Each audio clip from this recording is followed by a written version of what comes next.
sheet. Now turn to Part 1. The test is in 4 parts: Part 1, Part 2, Part 3, and Part 4. Now look at Part 1. Part 1. You will hear a woman being interviewed by a market researcher in a health club about her membership of the club. First, you have some time to look at questions 1 to 5.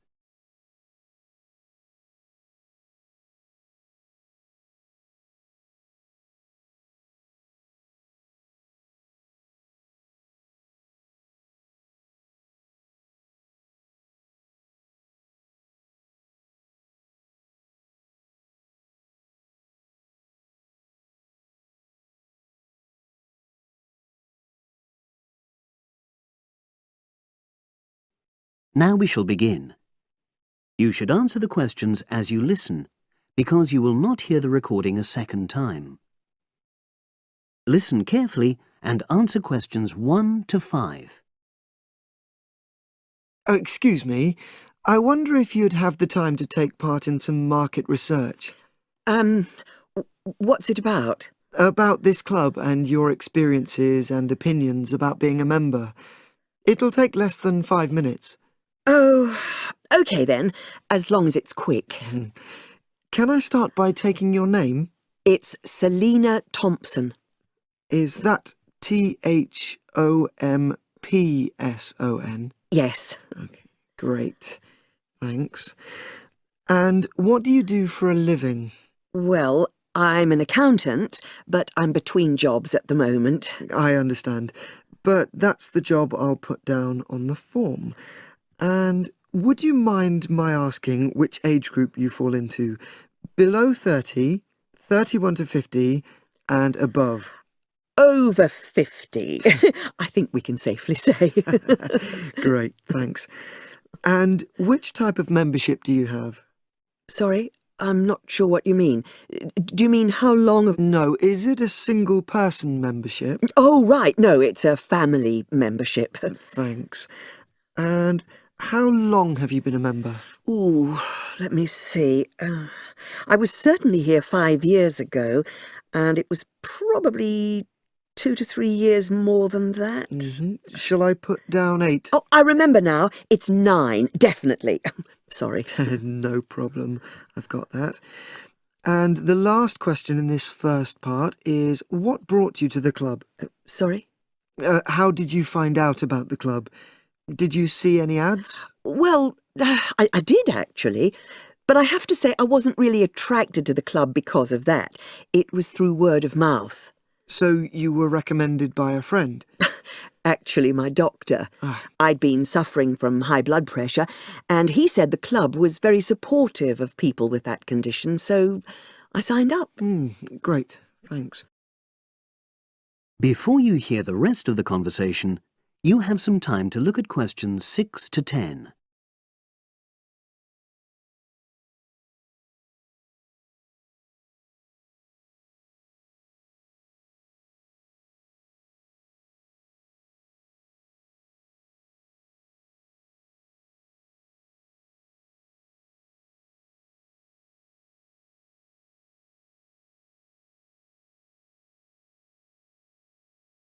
Now listen and answer questions 6 to 10.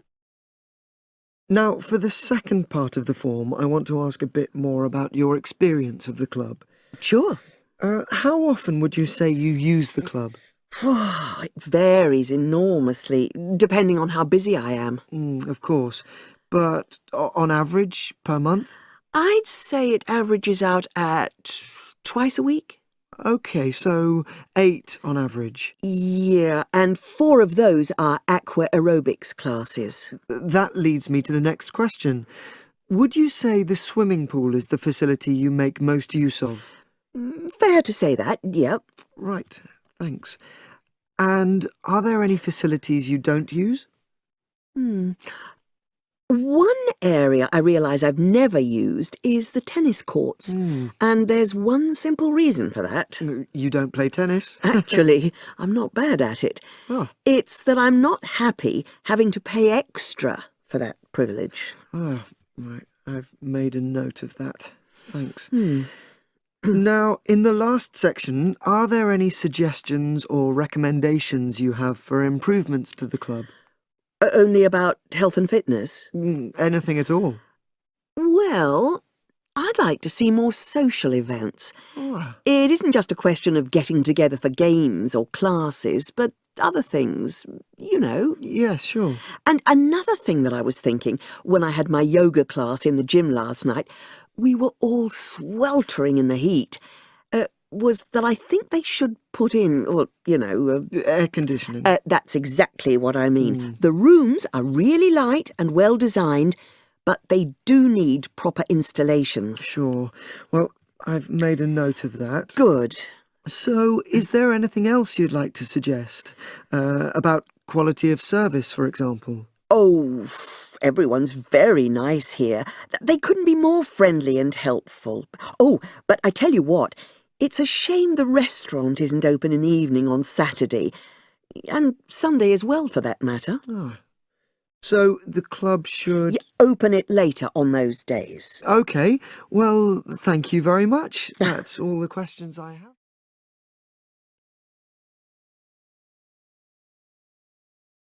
That is the end of part 1. You now have half a minute to check your answers.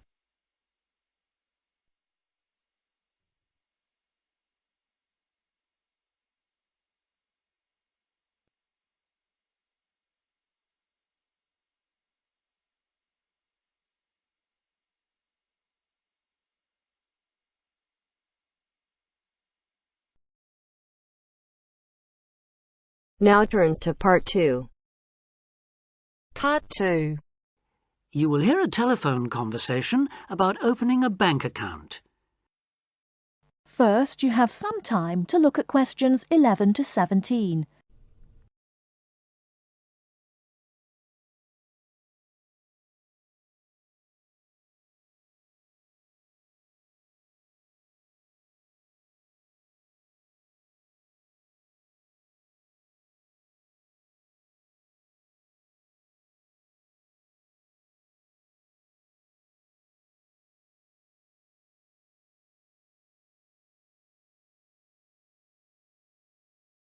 Now, listen carefully and answer questions 11 to 17. Expats Helpline, Terry Davies here. What can I do for you? Hello, Terry. I've been in this country for a while, and I've just been offered a job in the city, so I think I'm going to need to open a bank account. I haven't had one before, so I'm wondering what papers I need. Well, basically you'll need to be able to prove to the bank that you're who you say you are and that you live where you say you do, okay? Uh-huh. And for some banks, at least, that means you'll have to show them 2 separate pieces of identity. So I'll run through the list if you like. Yes, please. Okay. I'll bring it up on the screen. Let's see. Here it is. Right. The first thing it says is a valid passport. Mine's Australian. Yes, that would be fine, of course. The next one is a driving license, and again, one from your country would be okay. Then that's followed by birth certificate. Oh, hang on, that's only if you're under 18. Which I'm not. Right, so not that then. But you can also show them a benefit book. For instance, if you're in ill health or unemployed or getting income support. Yes, I could bring that. Or a letter from my employer, maybe? Well, that's not actually on the list, so we'll have to assume you can't. Okay. And to prove where I live? Again, there are several possible things listed here. For instance, you could use a bill for council tax or something else for where you live, such as an insurance certificate. I've got one of those, somewhere among all my papers. But what about bills? Things like phone bills, I mean. As long as it has your address on it, yes, fine. So a bill for my mobile would do, would it? I'm afraid it would have to be for a fixed line phone. You could use other types of household bill, though, as long as you get them through the post. How about an electricity bill? That'll say where I live, won't it? If it's in your name and not that of a landlord, yes. It is, so I'll probably take that then. There's one other you might want to use, a vehicle registration document. If you have a car or motorbike or something, of course. No, I haven't actually. Now, I believe there's a bank actually inside the commercial centre, and I might open an account there, seeing as how that's where I'll be every day. Yeah, that would seem to make sense. I know people who bank there. I actually read about it in a city guide. My cousin picked it up when he was here a couple of years ago, and I made a few notes. Do you mind if I run through them with you now, just to make sure the details haven't changed? Fine, go ahead. Okay, first question. It's still a branch of the Popular Bank, is it? The one with links to Australian banks? No, it's actually been taken over by another big banking group, the Savings Bank. It still seems quite popular, though, especially with people doing business in the Asia-Pacific area. And when is it open, Monday to Saturday? I'll have to check their website for that. Give me a second or two, will you? Sure. Right. I've got it. Customer service, and it's just weekdays, I'm afraid. Does it say what their business hours are? I'm just looking for that. It's on a different page for some reason. I think there's been a change at some banks in the last year or so. Yeah, here it is. It's open from 9:30 in the morning till 3:30 in the afternoon. And it's on the top floor of the main centre building, is it? Next to the travel agency? That's where it used to be, but they've since moved it to a slightly bigger place. It's on the ground floor now. Oh. And one last thing on this. I know most banks give incentives to young people to open accounts with them, but apparently this one didn't. Do you know if they're offering anything these days? I'll just check. I'm sure they'd say so on their new clients page if they were. No, there's nothing mentioned here. That's a pity. I was quite looking forward to getting my free gift. Before you hear the rest of the talk, you have some time to look at questions 18 to 20.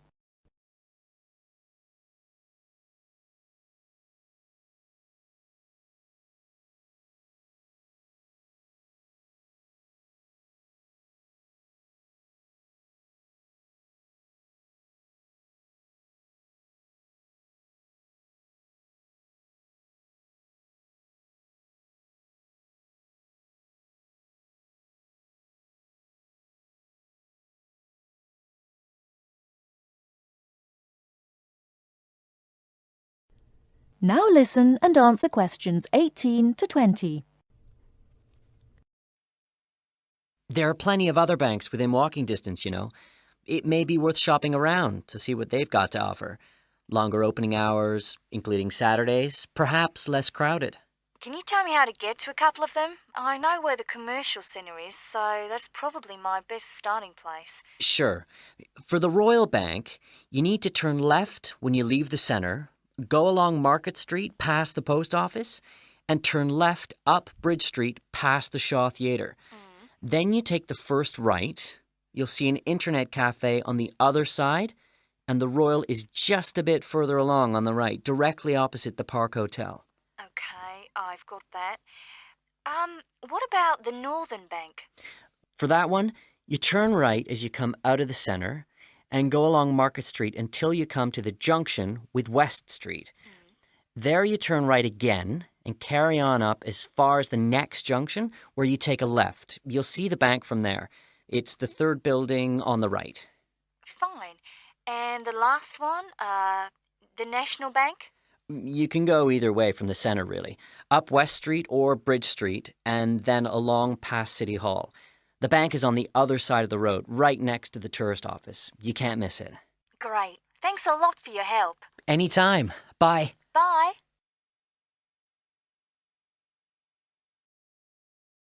That is the end of part 2. You now have half a minute to check your answers.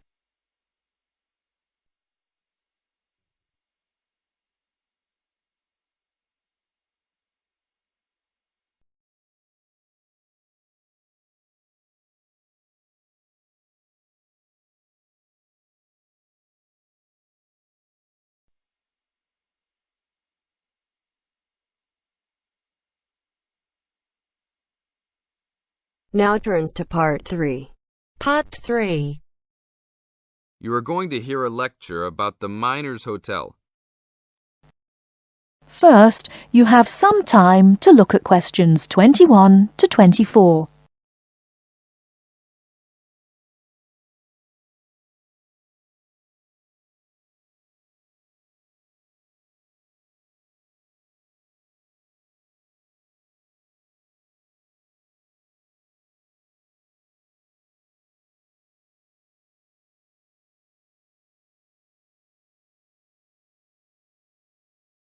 Now, listen carefully and answer questions 21 to 24.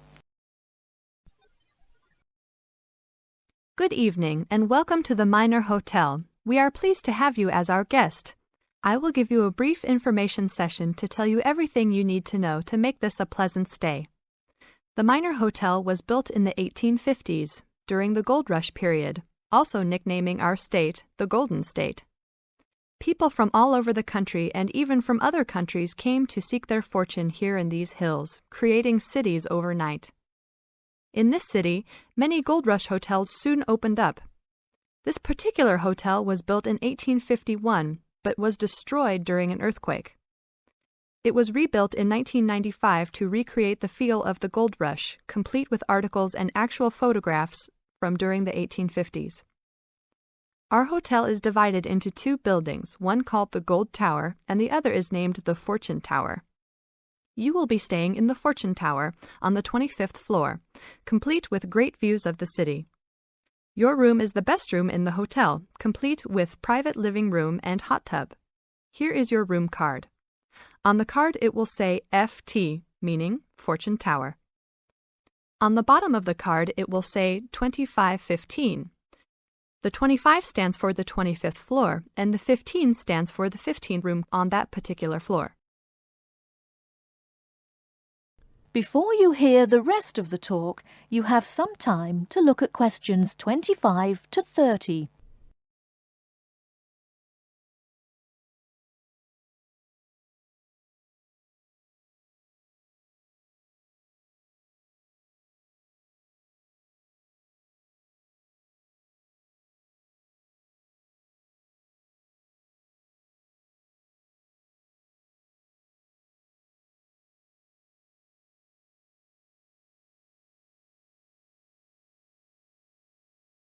Now listen and answer questions 25 to 30. There are emergency exits in both towers of the hotel. They are located on the south side, opposite the elevators. Please use these in case of a fire or other emergency.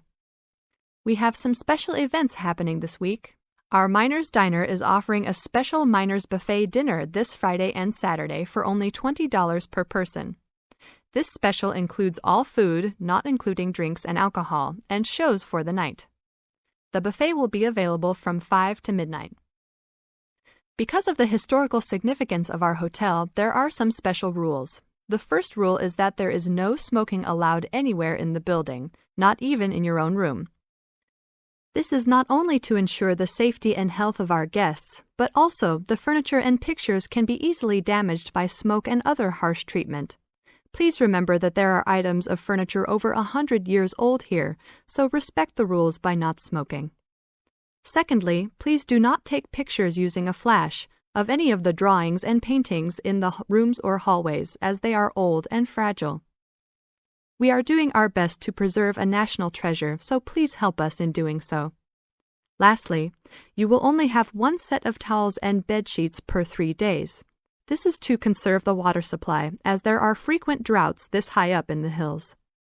If there are any further questions, the staff of the hotel will be available to answer your questions. In the event that no one is able to answer your questions, I will also be available from 8 a.m. to 5 p.m. each day in the concierge. I hope you enjoy your stay here with us. Thank you very much. That is the end of part 3. You now have half a minute to check your answers.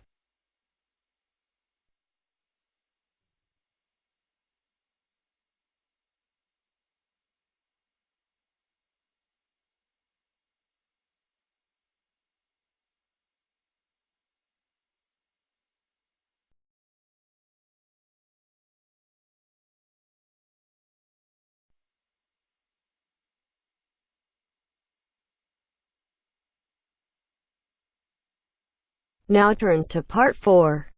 Part 4. You are going to hear a talk about the tall ships race in Britain. First, you have some time to look at questions 31 to 40.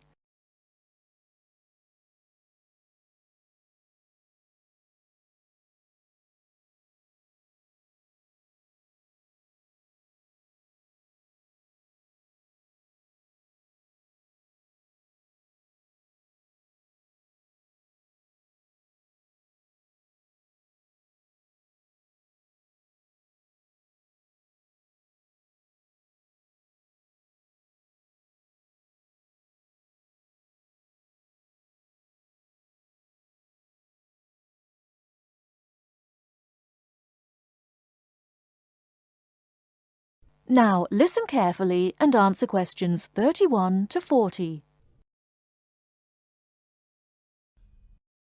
In July 1956, a fleet of 21 sailing ships from 11 countries raced each other from Torbay in Devon to Lisbon. The ships had been converted from cargo carrying to sail training ships. However, their future seemed uncertain, and the purpose of the gathering was to mark the passing of the age of the sail.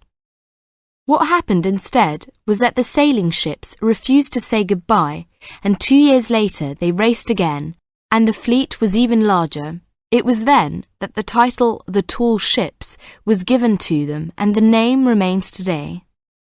The original organisers, the Sail Training Ship International Race Committee, now called the Sail Training Association, saw that a new international movement had begun, adventure training under sail.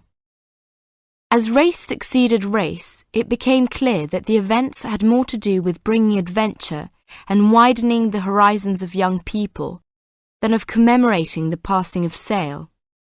Now, sail training ships began to be specially built, and young people from all walks of life wanted to participate.